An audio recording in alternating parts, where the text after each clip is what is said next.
Welcome to কোমালসির tutorial. আজ অষ্টম শ্রেণীর শিক্ষার্থীদের জন্য 2.2-9 অঙ্কটি নিয়ে আমি আলোচনা করতে যাচ্ছি। প্রিয় শিক্ষার্থী, এর পূর্ব 2.2-8 অঙ্কটা আমি তোমাদেরকে দিয়েছি, আশা করি তোমাদের ভালো লেগেছে। আজও আমি বোর্ডে একটি অঙ্ক উঠিয়েছি, যেটা আমি উঠিয়েছি সে প্রশ্নটা নির্মূলক। প্রশ্নটি ছিল, একই হার মুনাফায় কোনো মূলধনের 1 বছরান্তে চক্রবৃদ্ধি মূলধন 6,500 টাকা। 1 বছরান্তে। আরেকটা প্রশ্ন যে ছিল 2 বছরান্তে চক্রবৃদ্ধি মূলধন এত টাকা বলে মূলধন কত, আমাকে কি বের করতে হবে মূলধন কত। আমি তোমাদেরকে এর আগের ক্লাসে চক্রবৃদ্ধি মূলধনের সূত্রটা দিয়েছিলাম।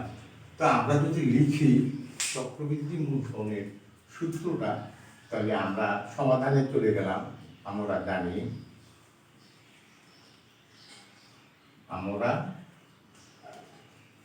জানি চক্রবৃদ্ধি মূলধন, চক্রবৃদ্ধি মূলধন সমান চক্রবৃদ্ধি মূলধন C equal to P into 1+r whole to the power n। এখানে 1 বছরান্তে,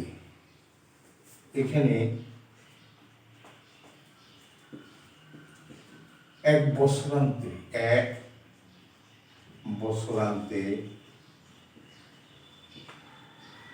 চক্রবৃদ্ধি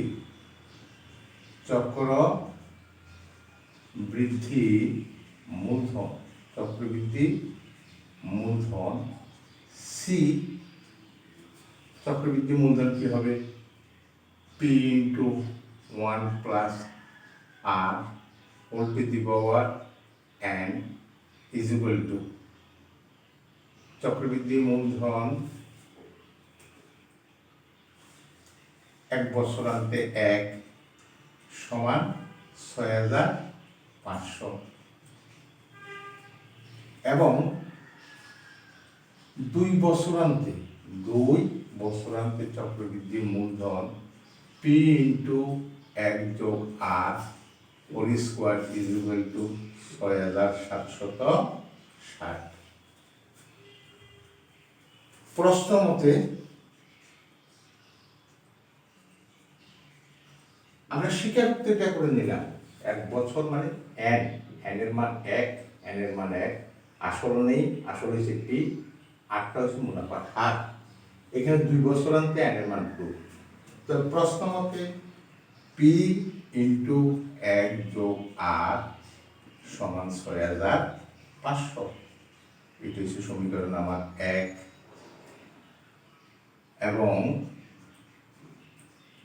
P into 1+r whole square is equal to 6,760। এটা হচ্ছে আমার সমীকরণ 2। বীজগণিতের একটা জিনিস যদি আমরা খেয়াল করি, তাহলে এই জায়গাটুকুর মধ্যে একটু খেয়াল করলে বুঝতে সহজেই বোঝা যাবে অনুমেয়। 1+r আর যেটা হচ্ছে 1+r হোল স্কোয়ার, যদি আমরা স্কোয়ার করে নিই এটাকে, তাহলে আমার ভাগ করার পর এই রাশিটা কাটা যাবে, এই রাশিটা পি স্কোয়ারকে পি দ্বারা ভাগ করলে পি, অর্থাৎ মূলধনটা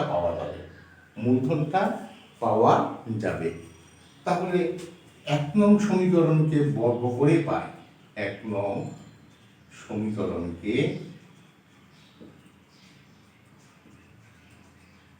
বর্গ করে পাই।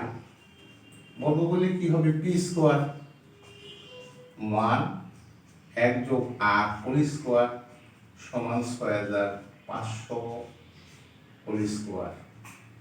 সুতরাং P square 1+r whole square is equal to এই 6,500কে, 6,500 মানে কি 65, 6,500 মানে কি 65, 65কে 65 দ্বারা যদি আমরা গুণ করি, 6×6 36, 5×5 25, এখন 5×6 30, 30 দুগুণা 60। তাহলে আমার সংক্ষেপ উত্তরটা হয়ে গেল 4225। 25 শূন্য 2টা 3টা 4টা 65 হোল স্কোয়ার, 65 হোল স্কোয়ার। এটার অর্থ হচ্ছে 6 গুণ 6, এই যে 6, এই 6 স্কোয়ার, আর এই যে 5, 5 স্কোয়ার, 6 6 36, 5 5 25। এই দুটো সংখ্যাকে গুণ করে 2 দ্বারা গুণ, 5 6, 6 গুণ 5 গুণ 2, 5 6 30, 30 দুগুণ 60। এবার আমরা যদি এক করি তাহলে এই 5 এর 5, 2 এর 2, 6 12, 2, 3 এর 1 4, 42 25। এখানে দুটো শূন্য আছে, এই দুটো শূন্য মানে ডাবল হবে, 4টা শূন্য। এটা হচ্ছে আমার সমীকরণ 3। ক্যালকুলেটরও করা যায়, ইজিলি এভাবেও করা যায়। এখন আমি কি করতে হবে? আমাকে করতে হবে সমীকরণ 3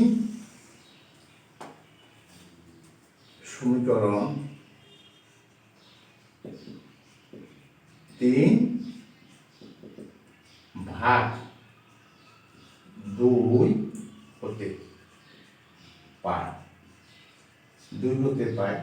সমীকরণ 3টা কি ছিল? p স্কোয়ার ইন্টু 1 যোগ r হোল স্কোয়ার। 3টা ছিল এটা, 2 ছিল p into 1 plus r whole square সমান, এখানে অঙ্কের সংখ্যা 42 25 ডাবল, 4টা শূন্য, দুটো দুটো করে 4টা শূন্য, আর এখানে নিচে বাজবে 6760। সুতরাং 1 প্লাস r এটাকে যদি আমরা গুণ করি, ভাগ করি, তাহলে আমার এটা কাটা যাবে, p দ্বারা এটাকে ভাগ করলে আমার অলরেডি p এসে যাবে।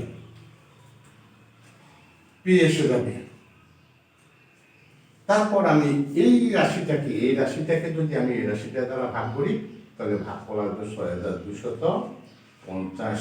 সুতরাং মূলধন সমান 6250 টাকা। উত্তর 6250 টাকা। প্রিয় শিক্ষার্থী, আমাদের আজকের যে অঙ্কটা নিয়ে আমরা আলোচনা করেছি, এই অঙ্কটা আমাদের শেষ হয়ে গেল। এই অঙ্কটা খুব আর বিভিন্ন নিয়মে করা যায়। আজকের যে নিয়মটা আমি তোমাদেরকে দেখিয়েছি, এই নিয়মটা অতি ইজি। তোমরা যদি একটু খেয়াল করো তাহলে অঙ্কটা করতে পারবে। আর সব সময় সব কিছু ক্যালকুলেটর করতে হবে। এটা যেহেতু ক্যালকুলেটর ব্যবহার তোমাদের আছে, তাহলে ক্যালকুলেটর ব্যবহার করবে। আমার চ্যানেলটি যদি তোমাদের ভালো লাগে থাকে, যদি তোমরা উপকৃত হও, তাহলে আমার চ্যানেলটি দেখবে। সাবস্ক্রাইব না করে থাকলে সাবস্ক্রাইব করবে। আমি আশা করি তোমরা আমার চ্যানেলটি সাবস্ক্রাইব করে লাইক কমেন্টস করে তোমাদের অভিমত জানাবে, এটুকু তোমাদের কাছে প্রত্যাশা করি। শুভ সকাল, সবাই ভালো থাকবে।